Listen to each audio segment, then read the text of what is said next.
This is Coda Radio, episode 197. Wow. For March 21st, 2016.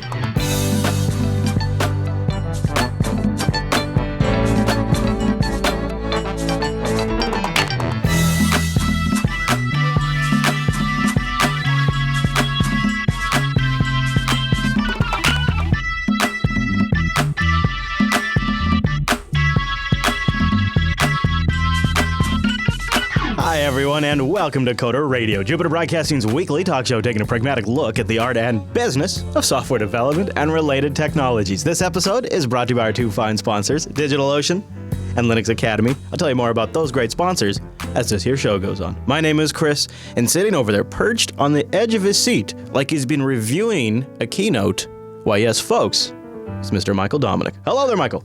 Yeah, in truth, I fell asleep, but...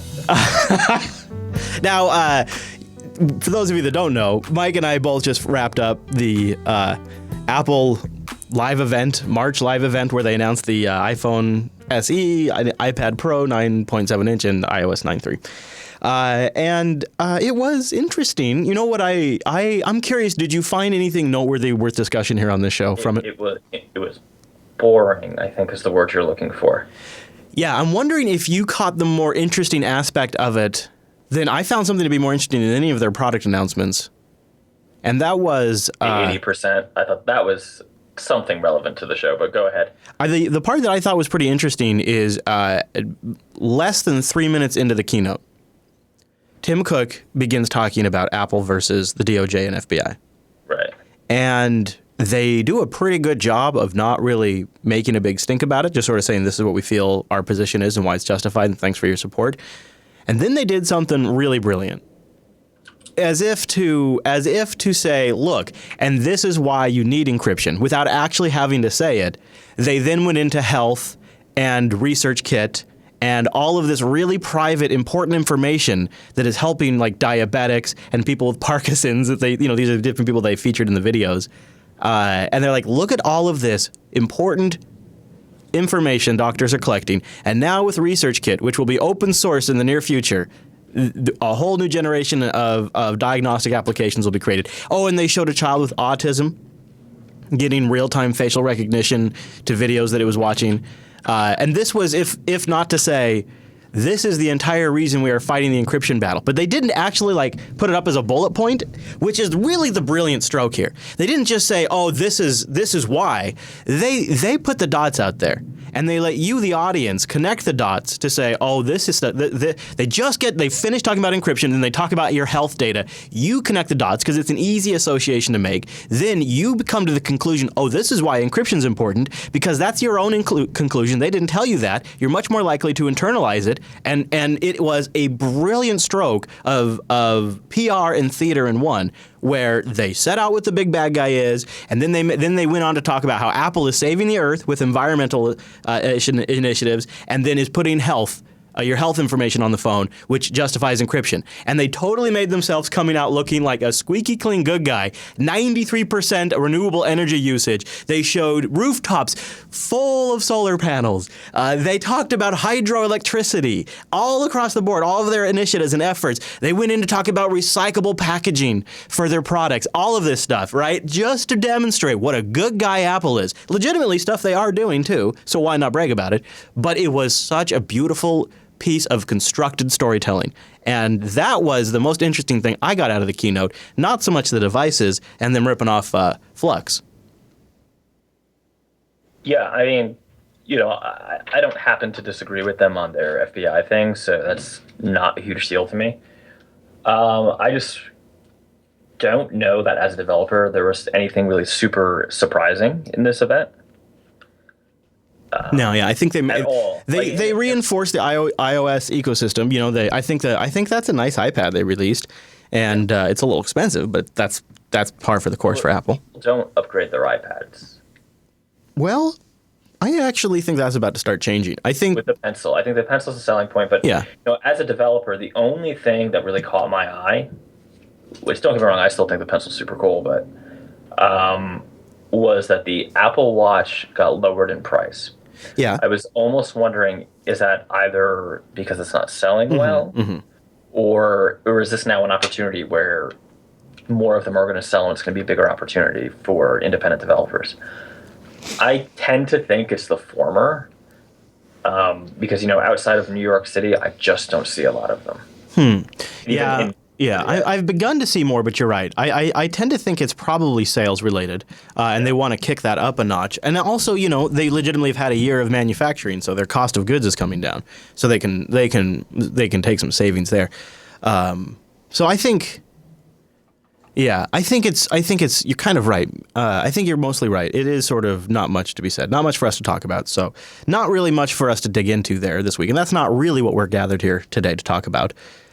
In fact, I kind of just had a sense. That's why we didn't really bother making it like, a special edition of the show. Doing a live show. Yeah, it didn't look like there was anything big. And, it was very thoroughly leaked. If you read The Verge, Recode, Mac Rumors, or any of those sites for the last couple weeks, you knew exactly what you were getting. I think, though, I agree with Eggshen in the chat room. I have not been completely on board with the large screen trend. Right. I've tried the Note. I've had the Nexus 5. I've had a couple of different phones. And right now, my current phone is the 6S Plus, which is a large phone. Which is huge, yeah. Yeah, and if it wasn't for the optical image stabilization, I'd be pretty tempted by a smaller phone. I'd prefer a smaller phone that fits in my pocket better. Yeah, but again, right, I mean, I also like a slightly smaller phone, but, nothing in this event, like there's no new type or new area of software development or area of product or customer that you can hit based on anything Apple released in this event today, right? There's no, start your development, which maybe that's not what it is. Maybe that's WWDC. Like I was really hoping to see some kind of, something on the Mac side, some kind of Mac laptop evolution, which again, maybe WWDC, kind of the MacBook Pro. Yeah. X-Men points out, and he might be right. You might be a little far off mic or something because sometimes you're fading a bit. Am I fading now? It could be Skype. Oh, actually, you sound a lot better. I was thinking it might have been Skype. It might have been Skype kind of fading it out, but no, now you sound good. Yeah, I wasn't expecting much there on the hardware front either. Yeah. Which I mean, listen, if you have an old iPad and you like your iPad, there has never been a better iPad to buy, right? That $600, which still is a lot, but that $600 9.7-inch iPad is great. And now that you can use the pencil with it, if you have kids, whatever, that's cool. Or if you're a designer. But beyond that, I don't know. I guess like when the iPad Pro was first launched, the large one, I could see some sort of opportunity to build software differently in different types of software that I couldn't have built before. Where all of these devices, well, I think they're nice upgrades. I like the smaller iPhone. To me, the best looking iPhone was the 5S. Mm-hmm. I just like the form factor better. Honestly, I'm a little disappointed because I did buy the iPad Pro. I wish I had waited and gotten this smaller version. I was wondering about that, yeah. Yeah, I mean, I have a $900 TV sitting next to me. Yeah, is that pretty much you pretty much use the iPad for TV? I mean, I've played some Skunksworks development on it, with the pencil stuff, but one of the issues I'm having is I'm super busy now. I literally just started another gig, a big gig today. So it's like, how the hell do I find time to build what I really think is a large-scale application for the iPad Pro? Mm-hmm, mm-hmm. And I've been doing a ton of work on Android, and I still have like one Android app half finished that I wanted to ship before Easter. It sounds stupid, but I think a great application is going to come out for the iPad Pros now, for both of them, is some sort of real-time video capture and editing. There might be something like this for iOS. I haven't really looked. But if there was a way to really make video editing enjoyable, you have a really high-resolution 4K camera built into the iPad Pro now. So it would seem reasonable, that most people don't have a computer powerful enough to edit 4K video. So if there was some sort of great app that could take advantage of the hardware in the iPad Pro and just bring the camera footage directly in and from your library, and maybe from like the USB importer, that'd be a really cool iPad app. I'm surprised we haven't seen more of that, especially with the pencil. You could really see some interesting UI stuff for like adjusting audio levels with the pencil, getting really in there and tweaking it. I mean, I'd love to see something like that. Well, there you go. Somebody in X-Men just linked in the chat room from stuff.tv, 10 of the best video editing apps for iPhone. Okay. iPad and Windows 8. Yeah, I don't know. seems like if somebody did something, there could be a dedicated app for that for the iPad Pro. Yeah, more of kind of the prosumer, almost like a, not obviously cloning GarageBand because that already exists, but something that kind of caliber of product, right? Where it's a pro product, but it's not super high end. You're not charging $200 a license, Right. Yeah, but again, those are, that's a big endeavor. Well, Mr. Dominic, okay. Any other closing thoughts on Apple's event today or any other things that they talked about? No, I really don't have much on the event. Again, nothing spectacular. But. Yeah, a bit of a snoozer, but that's okay. All right, well, so there's one thing I thought maybe we just warm up on today before we get into the main stuff, and that is, I don't know what to make of this. So let's just take this as it is and talk about it real quick. And that is, Stack Overflow does these developer surveys, and their developer survey results for 2016 are out. And they had 50,000 developers share information. So they had 56,000 in 173 countries. And they asked 45 questions. And, they wanted to know things like, what OS are you using? What tools are you using? What do you consider yourself? Full stack developer, web developer, et cetera, et cetera. So 28% said they were full stack web developers. 12% were back end. 11 were students. Only 8% identified as mobile developers. Yeah. And only 5.8 as front end, which I thought was kind of interesting. Web is huge here. JavaScript just dominates with 85% of the results. SQL, interestingly enough, 58%. Then C# at 37%. PHP, your buddy, 35%. Java way down the list at 30%. Now, programmers, developers, engineers, some people, people identify as different things. Developer was 71%. But what's this crap? 9.8% identified as a ninja. 7.4% identified as a rock star. What? Really? Are we still doing that? Well, Chris, you never see the 9.8% coming. They're there in the ceiling tiles. In fact, the ceiling tile here is a little ajar. I'm always worried that a shuriken is going to come down. Right. And so all of a sudden, boom, a whole bunch of C# all over the place.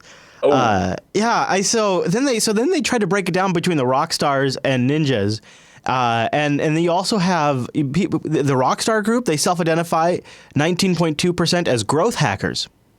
I don't know what that means. Yeah, then 16% are executives, 10% are graphics programmers. I don't even know what the hell that means.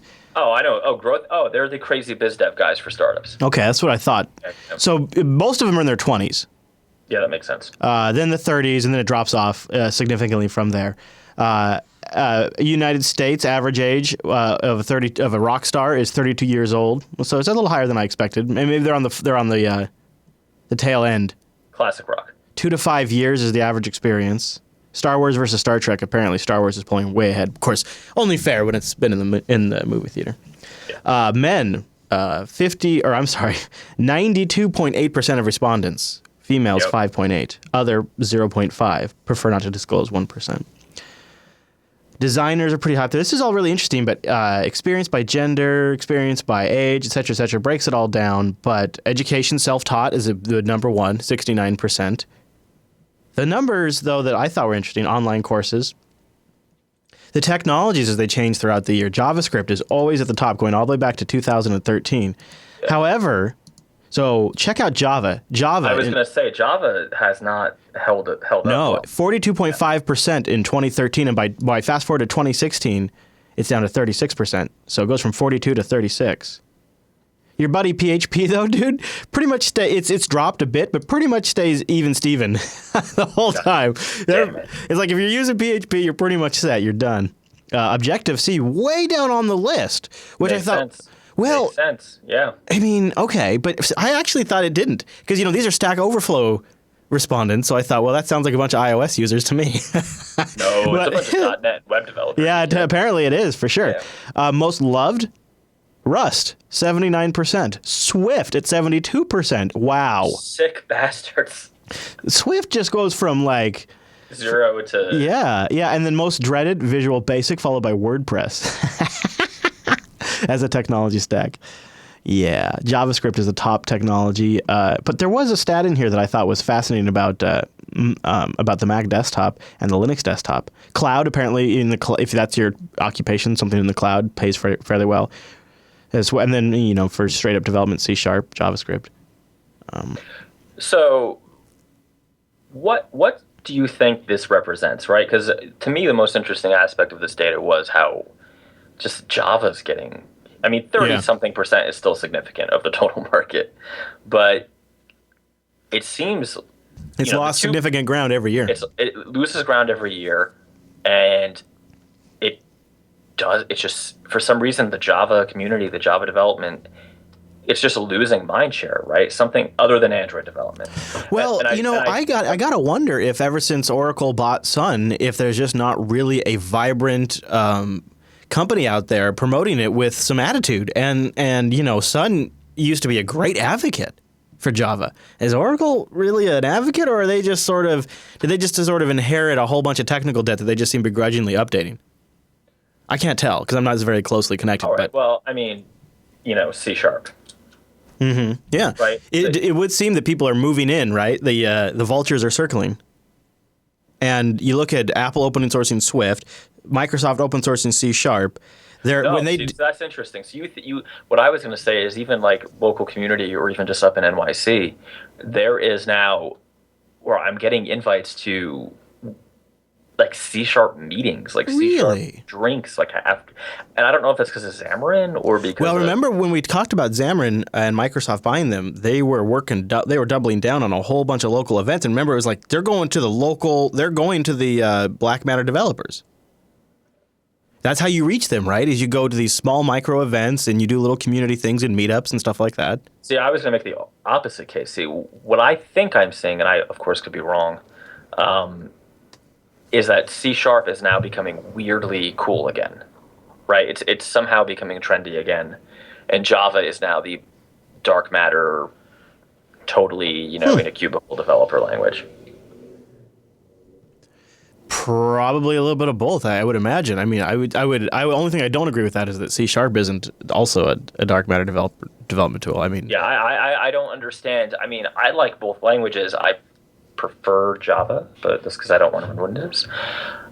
Which I know JetBrains has a tool that's coming out that will fix that, but I don't understand. There were two things here that hurt. One, that people still use PHP. That's just a bonus thing. It just makes me cry every night. Every night, teardrops on my guitar. You know the drill. Yes. But also that, really, guys, it's been 2 years, and you're all in love with Swift. Yeah, I know, right? I know. Yeah, oh yeah, big time, all in. Well, you know what? My reaction was really how much Windows? How much Windows really? Windows 7, 22% of respondents. Windows 10, 20% of respondents. Right, Windows 8, that's 8%. Stack Overflow, right? So this is the other point we should make.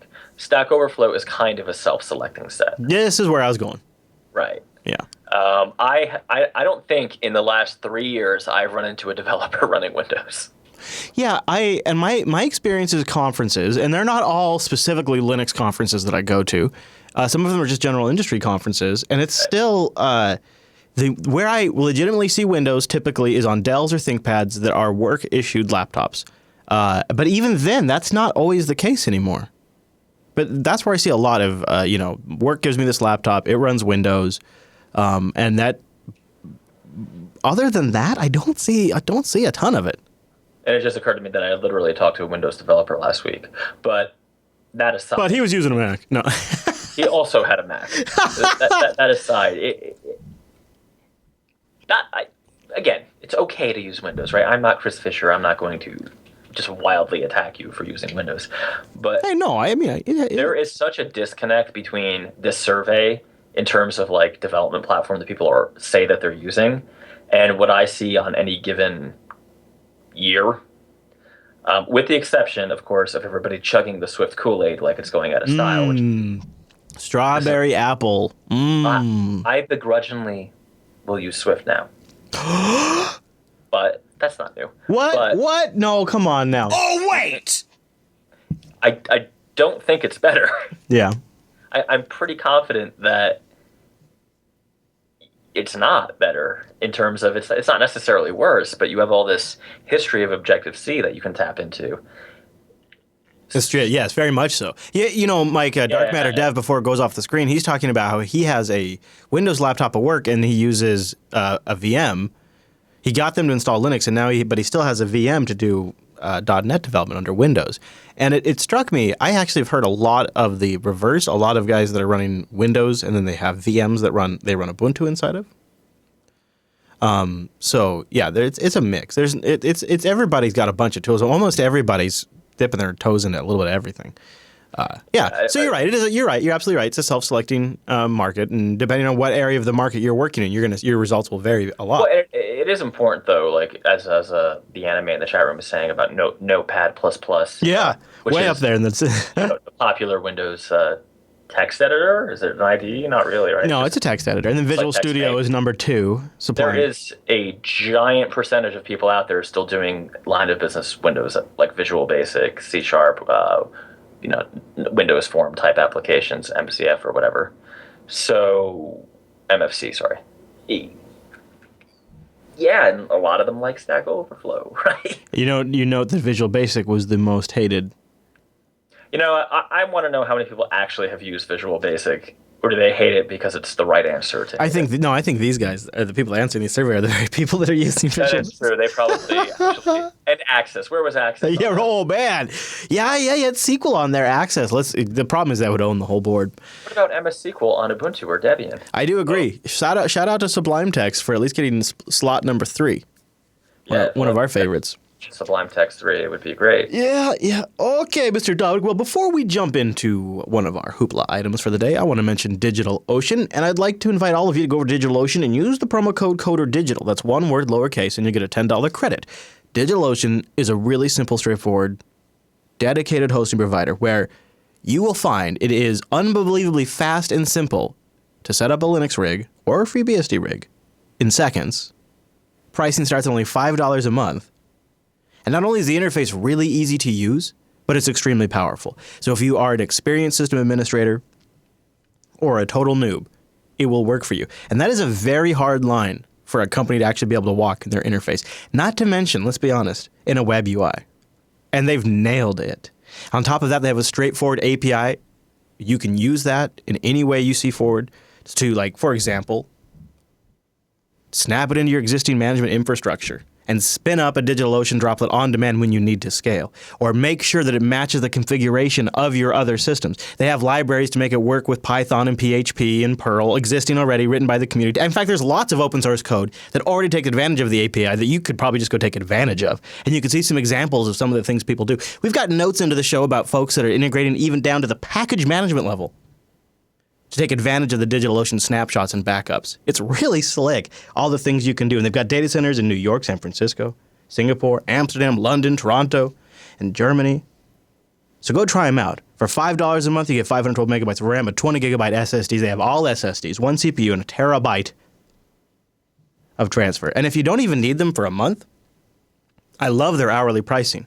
For 3 cents an hour, you can get a rig with 2 gigabytes of RAM, a 2-core processor, 40 gigabytes of SSD storage, and 3 terabytes of transfer for 3 cents an hour. In fact, if you look at like 6 cents an hour, 4 gigabytes, 2 cores, 60 gigabyte SSD, 4 terabyte of transfer. Their pricing is very straightforward. It makes sense. The structure makes sense. Lots of good documentation, an incredible resource for documentation, one of the best now. Just go over to DigitalOcean.com and use the promo code CODERDIGITAL, all one word, and a big thank you to DigitalOcean for sponsoring the Coder Radio program. By the way. Yes, sir. I have a bone to pick with DigitalOcean. Yeah, pick away. Is it like a wishbone? Is it like a chicken bone? What kind of bone is it? Well, I think I have the record for creating and destroying dinos at speed this weekend. I don't think they don't call them dinos. They call them droplets. Not dinos, droplets. I'm sorry. Yeah. I was dealing with Heroku over the weekend as well. Yeah, you got the Heroku lingo. So Heroku would like me to pay them, and yeah, I've noticed they like that. They're much more expensive than DigitalOcean. Yeah, they are. So I was literally trying to move over my Heroku install from DO, but this isn't our topic today. But do you know what I did, Chris? What's that? Turns out some of my legacy stuff there isn't exactly Heroku or Heroku agnostic, we should say. A couple optimizations for Heroku don't make sense. Had to change that. So you could just make a few tweaks, you're saying? Yeah, you're not supposed to optimize for Heroku, right? Yeah. So what I did wasn't great, but Oh. I had to undo what I did. But anyway, so basically, it took me a while to realize that, and I kept like creating dynos and destroying dynos and creating dynos, blah blah blah blah blah. I do like the term dyno.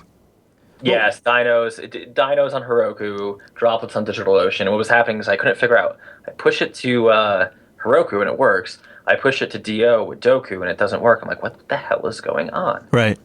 And it was something stupid because, that's the way we roll.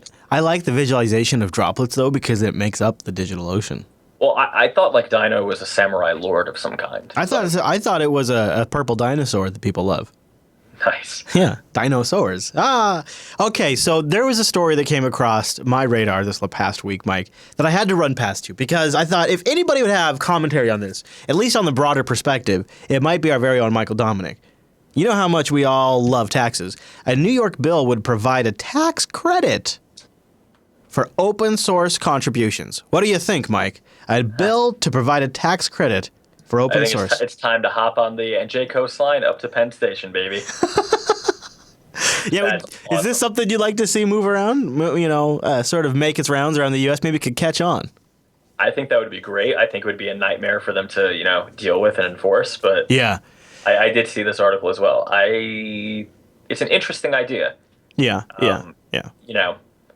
I would almost rather it be pure like BSD open source only. No contributor agreements, nothing like that, right?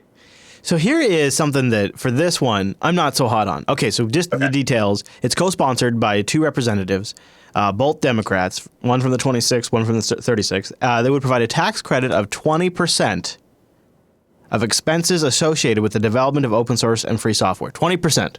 Up to $200. Up to $200, yeah. So it's fairly trivial, right? Yeah. But, It's an interesting idea, though, I thought. Okay, so there is a story that I wasn't sure if you want to touch on or not, but it's something you and I have tried to sort of put into words several times, and it's a trend that was just sort of been declining over a period of time. And Renee Ritchie over at iMore has a write-up about the thing that no indie developer wants to hear about the App Store. And he makes an analogy that I wanted to run past you. There's a whole bunch, of course, he talks about profits and the blame game about, whoa, hi there, hi there, hello, hi, woo, woo, woo, woo, hi, woo. I don't know if you could, there you go. Oh, KDE. He makes a good point about, how certain developers don't want to raise a stink because of their position. But then he makes an analogy to wooden toys. And I thought this was interesting. And wooden toys in the age of plastic. When I was a child, Renee writes, all of my favorite toys were wooden, painstakingly carved by artisans who ran the store near my home. I cherished them. Today, those kinds of toys are all but gone, and that business model is no longer viable in the mass market. In the age of Toys R Us and the endless plastic Legos and Hasbro toys, indie toy making has all but disappeared from the mainstream. So have many music and bookshops in the face of Amazon and mom and pop shops in the shadow of Walmart. Customers, by and large, decided we'd rather have an endless supply of cheap rather than we would have a few precious pieces, and the market has followed. To them, the mainstreaming, and he's talking about developers, to them, the mainstreaming of computing technology has led to a similar mainstreaming of apps. When only a few could afford Macs, software was held in high value and esteem. Now there are millions of apps on millions of phones and tablets made by millions of developers. Accessibility is near universal, and scarcity is a thing of the past. The value and esteem are gone. Do you think this is the fundamental problem, is that we are just in a transition of mass, since now there are mass consumers with iPhones and Android devices in their pockets, that it's the same equivalent as plastic toys versus wooden hand-carved toys? Is this an apt analogy, do you think? I think it's definitely a point. I go through the rest of his points. I think that is one thing that has happened. Yes. Yeah. He says he talks about how much he loves his indie apps. They dominate all of his home screens. And where's my phone? I don't know if I don't think my phone's down here, but I would actually tend to agree. My phone is mostly all indie apps on the home screen as well. But he says, but how many of them have my family even heard of? How many of my non-tech enthusiast friends? How many have yours? Big apps get all of the attention these days, just like big movies, big music, or book releases, or big toy releases, and indies get just what little is left. If there's even a little left. The App Store is a big business. And that's just how big business works. That's a pretty good point. He talks also about the capricious and often maddening review process and lack of attention really did chill innovation. And part of the problem for Google Play has been over the last decade and a half of relatively lax approval policies. You see year after year that they tend to have less groundbreaking apps. He puts it as Google Play isn't full of universe-denting mobile software that the iPhone and iPad owners simply can or can't get. I guess my main takeaway from him is, I think Renee's main point is the era of indie developers is just sort of fading away. And you can say, well, it's because some developers get more attention, or you can say it's because some apps have better marketing. But the reality is app stores are just a big business now. They're Walmarts. Well, I think you could say all of the above, right? You know, we have a saying around here, we call it the gold rush, right? Which is a very common way to call it. The App Store gold rush is over. And this is something I tell people if they come to me and want to talk, hey, you do apps, right? Can you build me an app? There's a couple of things that are probably true. One, do you have a marketing budget? Two, you have to, well, there's a lot of things actually. I think it's silly to say that the App Store is fair. It's like any other store where people with relationships will do better. And people can be defined the way the Supreme Court does as corporations.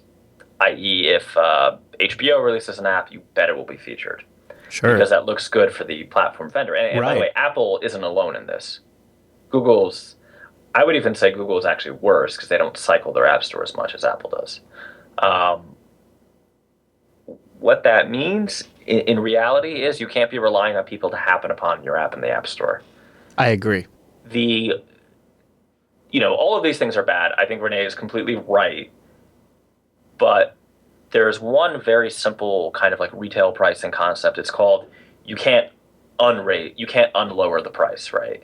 Or the actual quote is you can't unring the bell.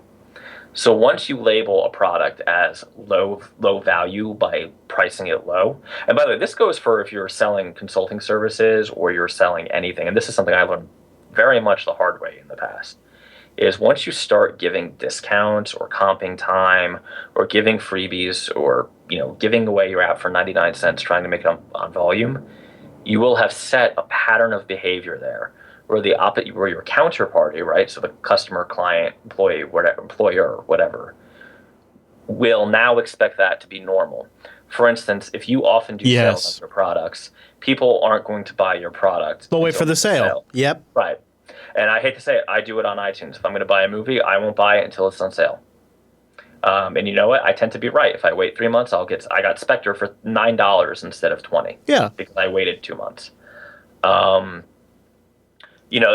this goes double for consulting, right? And in the past, I've even done this. You know what? I underestimated that, so I'm going to comp some of the time. Well, you can do that once, but you have to make sure it's only like a one kind of transactional thing. Because once you do it, it becomes a normal lever that people can pull. Same thing for your app, right? If you're selling an app and you value it at $10 a license, let's say. Okay. But then, this one week, maybe it's Christmas week, you lower it to $1. Well, guess what? There's a whole bunch of people who are not going to want to buy it again until there's another sale. Because you will have signaled that the true value of this is $1. Yeah, you see this, like Rikai's pointing out in the chat room, you see this on Steam all the time. Right. And I hate to say it, I do this to people on Steam all the time. Yeah, sure. I will not pay more than like $5 for a game on Steam. You know there's going to be a crazy sale at some point. Right, because I know I don't have to, or I just wait till June or July and everything's on sale, and I'll just, really save $100 and buy anything I want. Yeah, like the Christmas sale sometimes is crazy. Right. I think that, in fact, Steam's a great analogy because Steam encourages it, right? They encourage twice a year for you to cut your prices in half, basically. Apple, for a long time, was encouraging commoditizing the software side, right? Commoditizing your apps, commoditizing your services, and you can't reset customer expectations. The other aspect that I think Renee does a great job with is, for little old Jupiter Broadcasting to launch an app, there has to be a sustainable revenue plan. And it probably can't go more than like 60 days without being sustainable, right? Mm-hmm. For Google to do the same thing, it doesn't need to be sustainable at all. It can Ever. just be, right. It can just be another funnel into the Google sales pitch, whatever that is. Same for all of the big platform vendors. Right. Right. Google's just an example. I'm not Sure. Yeah. singling them out. Well, think about Amazon. How many crappy things, really, how many bad software products and frankly hardware products has Amazon launched only as a way to maybe kind of sort of funnel you into the Amazon Prime and the Amazon Video and Amazon Underground. And my God, they have a lot of ecosystems. Yeah. Like, and for them, it's just a marketing expense, right? It is a line item in their marketing manager spreadsheet. For you, investing $20,000 in developing an app, in most cases, is a significant kind of risky thing. Bet the farm. Right.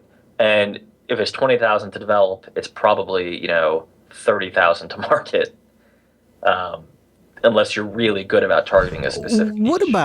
What about as the general population increases, that also means you're going to have more and more people who are picky, who do want the artisan product, that want to eat organic, right, or gluten-free or small batch.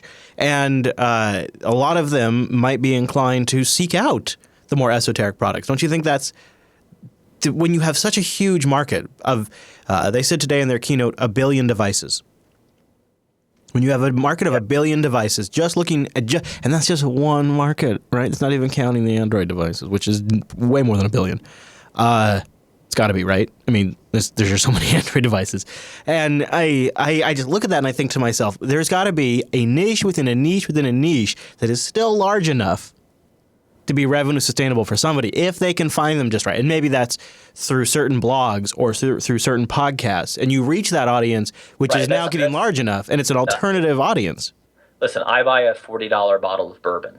There are people who buy $300 bottles of bourbon, right? Mm-hmm. Obviously that exists, but let's because I know many of our listeners are actually more on the consulting side. We keep getting that email, and it's something I do, right, and have done for a long time. There were prospects, potential clients in the past who really valued that I was always 100% US based, right? That unfortunately they were like 5% of the potential leads I got in. Mm. So for the other 95%, I was effectively priced out.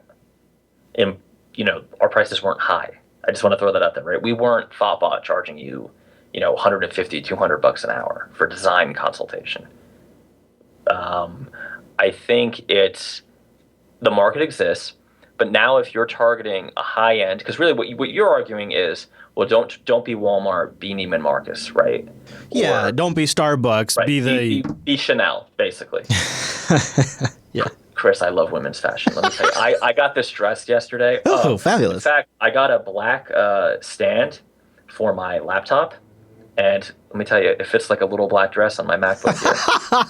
And I can't wait to get an XPS in it. Oh. But my point is this. You can't just say, I'm going to raise my prices, therefore I'm high end. Because, particularly in the consulting business, and I would even argue in the product business, high end actually is expensive to be. Responsive doesn't mean your little web application for the client works on screen sizes. It means whenever the hell they call, a physical person answers the phone. And it's a person who actually is educated enough on the technical issues that can tell them something, right? Same goes for customer service. I purposefully didn't charge a ton for backpoints. I didn't charge anything, actually. You can download it for free, but there's an upgrade. The reason for that was I wasn't going to hire someone to be customer support until I knew there was traction, right? Because, minimum wage in New Jersey is like $8.75 an hour. That someone fact checked me. That may be too low or too high. And the license for the upgrade was $5 a year. Do you see how the economics probably don't work there?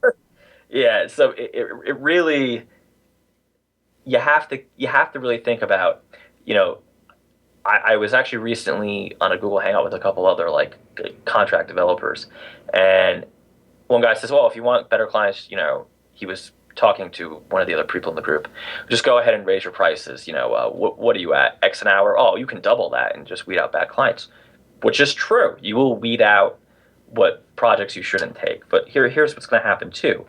If your firm or your product can't provide that top tier level of service, which, service isn't defined by how good your code is. Thank you. $8.38 is minimum wage in the state of New Jersey. Okay, so I was being more generous.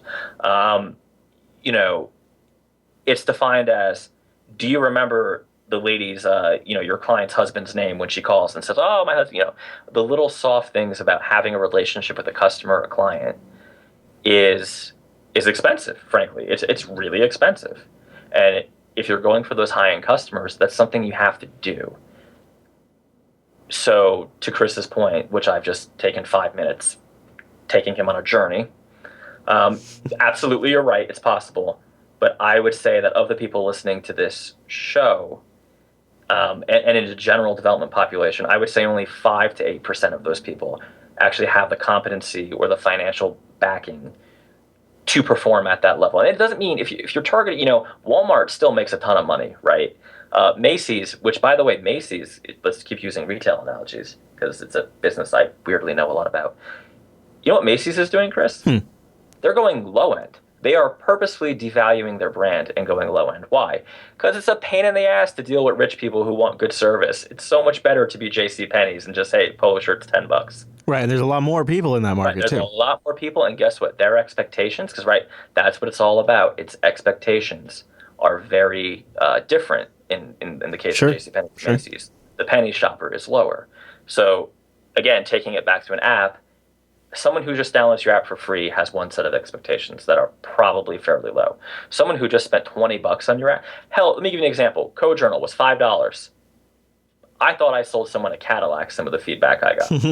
So like, oh, it doesn't work on my Tiger, and I bought it somehow because I went to your, when I couldn't download it, I went to your website and bought it, even though it says, 10.10 required or whatever the version that was required.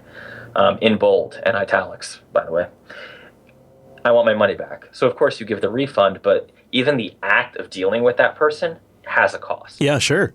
And any kind of nasty comments they're going to leave or anything like that has a material cost. End of rant, Chris. Say something positive. Well, Mr. Dominic, I will say this. At least it gives people, if nothing else, a way to get their stuff out there and put in front of people and maybe be discovered. The one thing is, the one high note I will say, out of all of the software devaluation discussions we've had, and which is also interesting to correlate to rate devaluation, but one thing I will say is at least it gives people a platform to actually get their stuff out there and one place for people to go find stuff. It's like the same reason I publish podcasts in iTunes is I'm not a huge fan of iTunes. Same with YouTube. Not a huge fan of YouTube, but you know what? Super easy for discovery. There's a large community on there. And for a lot of people out there, it works super good for their workflow. So how can I ignore that? And so you publish there. And it's a great way for people to find your stuff and discover it. So yeah, I don't know. I find it to be... I actually find it to be a very interesting, fascinating transition. Speaking of which, I heard out there, Mr. Dominic, that there is somebody out there searching for a remote JavaScript development contractor. Look at you looking at the IRC. Yes, so I do need some help with a little super secret side project I've been working on, and I have recently become very, very busy. And with the child coming, I'm going to be even busier. So I'm looking for now this is not big money role. This is remote contracting, so keep that in mind. Someone who can do JavaScript is a big plus. Looking for basically just front-end web development. And how should they reach you? What would be the best way? They can just, just email jobs@buccaneertech.com. That'll work. Powskis. All right, before we get into some interesting follow-up, and somebody's got a hard question for Mike, I'm going to mention Linux Academy, second sponsor here on the Coder Radio program, linuxacademy.com/coders. That's where you go to keep us on the air and check out more about Linux Academy and get a discount. You go there, it lets them know you heard about it here, and you get to learn more. You get to see their pricing structure. And then check out their tour page, where you'll find they have 2,344 videos where you can obtain experience as you need to learn and practice in lab servers that are provided by the Linux Academy to master the concepts. 7 distributions you can choose from. They'll automatically adjust the courseware and the virtual servers. Self-paced courses, availability planners when you have a tight schedule, scenario-based labs that put you in the middle of tasks common to everyday environments, helps you build that confidence. Instructor mentoring is available. And oh hey, Instructor mentoring is available. That's a really big deal because this courseware is advanced, it's extremely technical, and let's be honest, most places that implement this stuff online, they don't really know this technology stack, so they're not really very good help. Linux Academy is established by Linux enthusiasts, experts, and educators and developers who wanted to come together and create the Linux Academy platform. Not only are they enthusiastic about the technology, but they know it inside and out. They've hired additional staff to keep their content relevant and up to date, which is super awesome. They have graded server exercises, which I think is super slick. They've got Android development courses, Amazon Web Services, PHP, Python. Hey, if you're going to do it right. Ruby, of course, the whole DevOps stuff. And if you want to get in on the Red Hat certified courseware, one of the most well-respected certifications in the industry. They have awesome courseware on that. So go to linuxacademy.com/coders. They have a community stacked full of Jupiter Broadcasting members. They have live events, in-depth resources, downloadable comprehensive study guides, enhanced learning plans that will help you learn and study in your available time. You can SSH into their servers. Oh, and did I mention they also have the OpenStack technology courseware? Check them out, linuxacademy.com/coders. And a big thank you to Linux Academy for sponsoring the Coder Radio program. linuxacademy.com/coders. All right, Mike, I don't know, are you a barbecue fan? Do you barbecue on the East Coast? Is that a thing you guys do? Yes, we barbecue on the East Coast. Do you own a barbecue, Mike? Do you have a, be honest. It's okay if you don't. A grill? Yeah, I have a grill. I got a grill. Oh, sure. Well, let me introduce you to Barbecue Linux then. All right, because this might you can get a little barbecue fix this way. Next time you need to spin up a Linux rig super fast to do some Android development. So hey, you want to do some Android development? Maybe you want to launch the Dominic M fork of CyanogenMod, Dominic Mod. You could check out Barbecue Linux. Was passed along to the show. Oh, hold on, let me grab his name. By Malario, I think. I don't want to say malaria. I think it's by Malario. He sent in Barbecue Linux. It's based on Arch, and it's a rolling release development distro, out of the box, ready to go for Android developers. If you want to do something, you can use this. You can also use a bootable USB stick if you don't want to necessarily install it. They have live media available. Kind of neat as people who might be interested in Arch and Android development. Barbecue Linux. So next time you need to spin up a rig there. Okay, so I don't know what you did, Mike, but apparently you said some S about ReactJS. Look at this post. Look at this post sent in by her or Hare, however you want to pronounce it. And he boils down this extremely long post down to a question. I'm wondering what kind of experience you've had with React and Flux, Mike. Could you expand a bit more on why you didn't like React? Or maybe you were talking about not only React, but the Flux pattern? Do you have other experience, et cetera, et cetera? And personally, I'm getting more fascinated by Elam these days. Huge, long post. He talks a lot about his experience, and I would say if you are interested in React and his thoughts and Flux implementations, I would go read the post. Yes. Sir, so, your thoughts on React in general? I still don't like React. But how dare you? Let's. So one, I'm writing a very lengthy blog post about this because goddamn hate mail. Let's just start and be honest. Did all the Rails crazies go over to React? Because holy crap! Now I know what Python developers felt like. It's getting bombarded. Yeah. This was a great email we got, but goddamn Twitter. Yeah, he got you on Twitter, right? I don't think it was him. I think it was a few other people. Yeah, you're right. Yeah, there are other people that have been going after you on Twitter. That's well, you know what? It could have been worse. You could have said something bad about Rust. Then you really would have been hearing about it. Rust is amazing. I got enough heat as it goes. I'm going to pass on this question for today. I am writing a blog post about why I don't like reactive programming. No, that's fine. That's fair. This is apparently. I was wondering. I mean, I look at this post. This is a touchy topic. Apparently, you stepped in it, and problem is React. I think what Mike is trying to say is React is just garbage. It's just awful trash, right, Mike? That's what you're trying to say. If you maybe I'm getting it wrong. If you guys want to send in your feedback, Alan@JupiterBroadcasting.com. So okay, just real quick. Okay. Goddamn. I'm just joking. I'm just trying to stir the pot. Right, so Dark Matter Dev has it. For years, they said, don't put JavaScript in your HTML. Now it's, why aren't you putting HTML in your JavaScript? And it's not React.js particularly. And I think part of it is I haven't been super elegant in stating my problem. it's the whole model of quote reactive programming, particularly reactive Cocoa. But again, it's the model, it's the concept of binding so much to your UI layer that I don't love. I think that's fair. Now, I question it because, again, for years, that was an anti-pattern, right? Stuff should not be happening in the UI. It is I will say that, unlike my deep, aggressive hatred of PHP, this is a little more nuanced. And it is less of a, you shouldn't be using React, but it's more of a, and that's why I'm writing it up in an actual blog post and being very careful about how I phrase it. If all these things were bad, why are they all of a sudden good? That it is not an argument. It's like it's one of those things where something changes. You're like, well, wait a minute, wait. But remember a couple of years ago when we were talking about? Well, hold on a second. What happened? It's just totally. It's what happens sometimes. I mean, let's just real fast now, right? When MVC was becoming super popular, right? And let's just take MVC's been around for a long time, but let's just, when the Rails people were lecturing the PHP guys about how much they suck.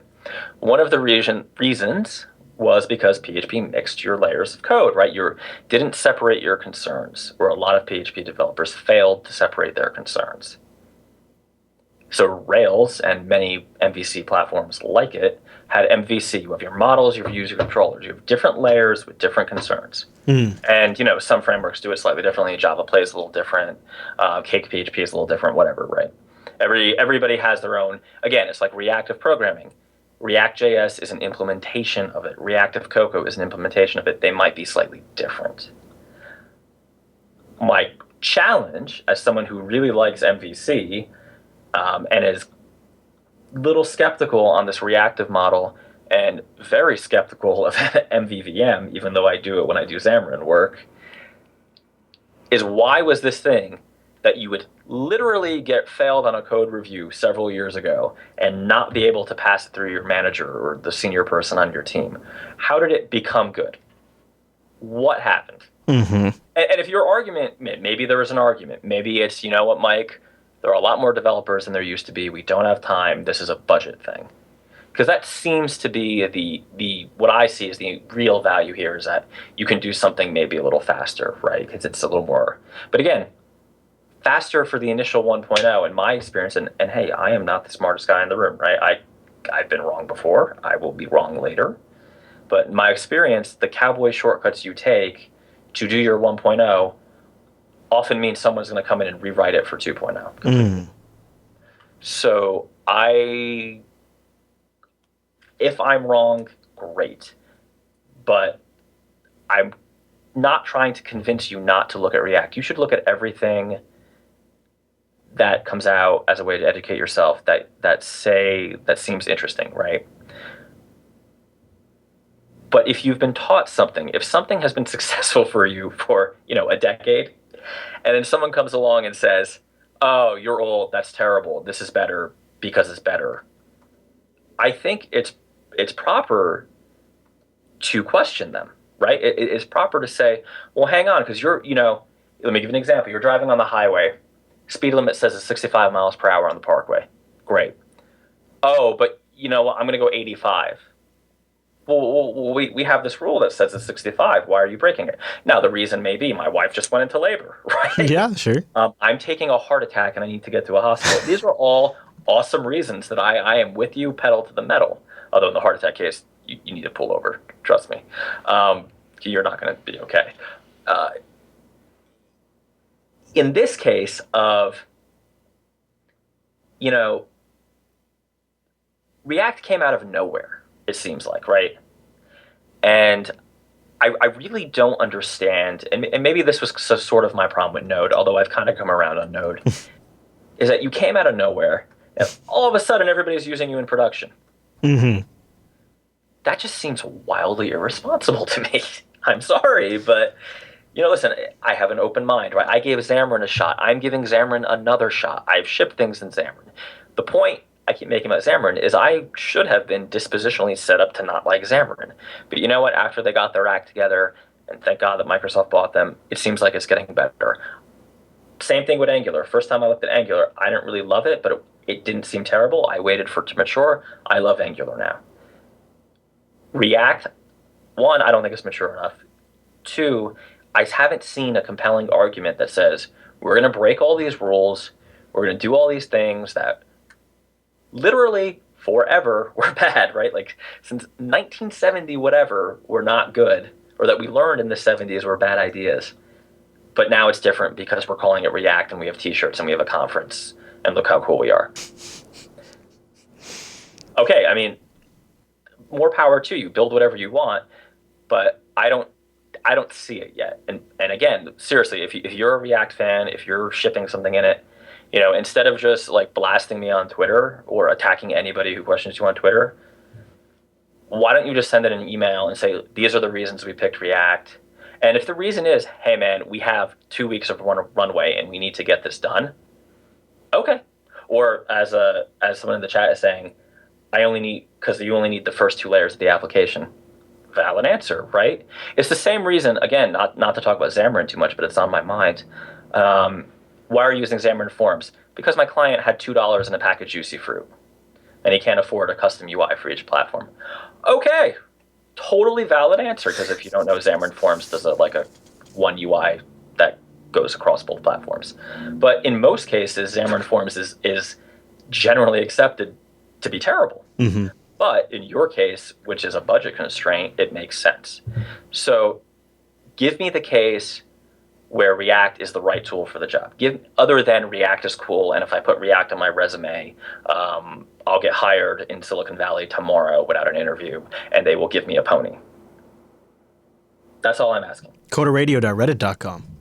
That's where people should submit it. Actually, that is a Chris at JupiterBroadcast. Hey, okay, I do kind of deserve it since I stirred the pot earlier, I guess. Yeah, you pulled me out. You set me up.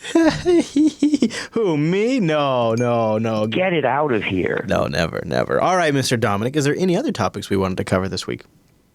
No, I don't think so. I mean, I almost pulled the trigger on an XPS 13, but have you been tempted? I was, it was in the shopping cart. In fact, they email me every day now and say, hey, by the way, did you forget? I'm hoping, and Del, if you're listening, close your ears. I'm hoping they email me a coupon. I wonder, I haven't tried it. I like my XPS. Somebody gave us the feedback, oh, for God's sakes, get a Lenovo. I am not as bullish on Lenovo's as everybody else seems to be. I guess I'm the one guy that has not been as impressed with Lenovo for the last few years. I've been like, okay, they have a couple of ThinkPad series, especially the older X models. But the only thing I did get from somebody on Twitter was that the docks don't work on the developer edition. When I say XPS, I'm talking about the dev edition. Yeah, right. Yeah, I'm sure the dock doesn't work. But, with Thunderbolt down the road, it's not as necessary, really. I don't know. How are the Thunderbolt drivers? Don't know. I mean, that's one of the things that Dell is actually working on is they are writing the drivers and sending them upstream. I don't know if they're in the shipping. They must be in the shipping version on there, but they're upstreaming that code, so that's good. So it should be pretty much plug and play. Yeah, the Yoga. We have a Yoga. It is nice. Yeah, I hear good things. What's the Carbon? There's another Lenovo. Yes. Yeah, they make good laptops, but the nice thing about that XP, I guess, if you're going to use it for work, it's nice to buy it with Linux on there, so that way it's from the beginning it's a sanctioned Linux machine. That's nice. Well, and I know this is stupid, but in the sales manager, who undoubtedly has an Excel spreadsheet about which OSs are selling, I'd like to increment that Linux field by one, if possible. Yeah, exactly. Which is kind of why the XPS. Although I hear it's like, this newest edition is one of the, even if you were looking at Windows laptops, one of the better machines on the market. Yeah, I would think so, because I'm really pretty happy with mine. If they just fixed and tweaked a few small things, better processor in there, a little bit better graphics, which they have now, I'd be a lot happier. Yeah, I'm pretty close. I mean, that's exciting. It's just hard to spend that much money. Yeah, it is. Yeah, especially when the return isn't 100% clear. It's a little more difficult. In the meantime, find Mr. Dominic on the Twitter. You can go over there. Also, find him at Buccaneer.io. Don't forget Jobs at Buccaneer.io if you might have met those requirements. At Buccaneer Tech, right. What happened to Buccaneer.io? Oh, it's still there, but emails are only Buccaneer Tech. Oh, gotcha. Buccaneer Tech. Okay, good. Anywhere else we should send people throughout the week, Mr. Dominic? No, or DominicM.com. I'll probably have. There you go. indictment of React. If you get that blog post up, that's where that would be at. You can follow me on Twitter at ChrisLAS. I changed that up this year to a newer Twitter, or last year, I guess now. So go follow that at Jupiter Signal for the network, jupiterbroadcasting.com/calendar for the live show. Thanks for joining us. See you back here next week.